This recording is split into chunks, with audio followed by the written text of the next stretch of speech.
O siya, basta pakisabi na lang sa misis mo, ah. Sige, sige. Ingat ka.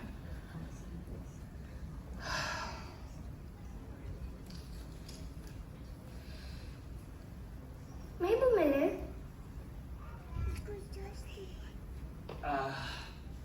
Kate.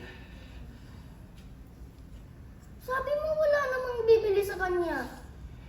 Makinig ka muna sa akin, okay? Makinig ka muna sa akin. Ano ang pinesa mo? Magkano ang kinita mo sa kanya? 15,000. Binenta mo si Sanador? Mabihira naman, oh. Hindi ko siya balak ibenta. Alam mo ba kung ilang kabayo ang nabenta out of 100? Dalawa lang. Hindi you understand na kailangan nilang bilhin ang kabayo bago pa man mag-start ang race. Kaya hindi ko ina-expect na mabibili ang pilay na kabayong katulad niya. Mukhang mali akala mo. Wala na siya. I know. Alam ko. He's a good horse. At mamimiss ko rin siya. Huwag mo akong tsatuin parang bata.